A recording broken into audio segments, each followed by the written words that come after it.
I want to start with Toni.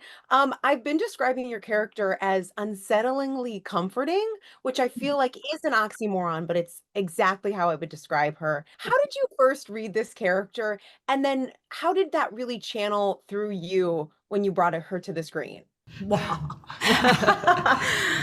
I found her really intimidating, to be honest. I mean, I think that's a really good description. She is so complicated, and there are so many elements of her that just butt up against each other. And depending on her, she's quite controlled, but there is a bit of an ever-changing mood. And as things start to kind of elevate, her veneer starts to crack a little, and more is revealed. What a fascinating human.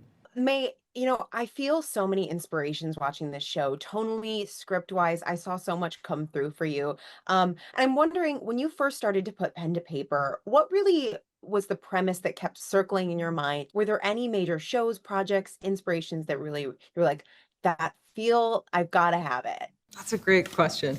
I think the heart of it in its germination was that friendship between Abby and Lila, and just remembering my teens and how intense those friendships were, and beautiful, and thinking you could put teenage girls in a life and death situation and they would still get the giggles. Like, there's a kind of hysteria that I really miss, and a sense of the absurdity of the world and the hypocrisy of the adults around you. So that was the essence. Were there any other inspirations? I personally kept feeling a very David Lynch, Sure, yes.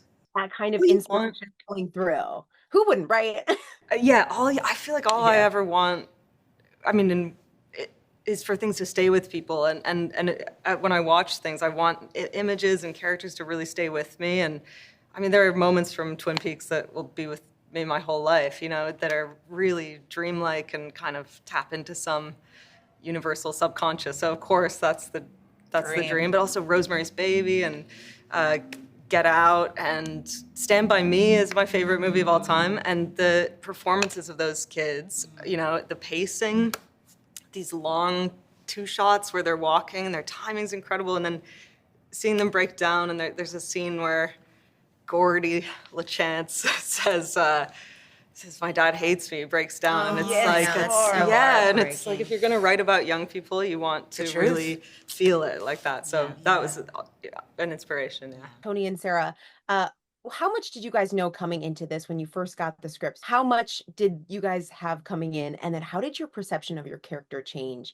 as you started to learn more information? I think I got 3 scripts initially to read. Is that it? Yeah. Right. Well, before I signed on, and then I kind of begged for more. Yeah, but it did hook me in. It's entirely fascinating. I guess the story, every character and the entire town evolves in such a way that is so exposing and so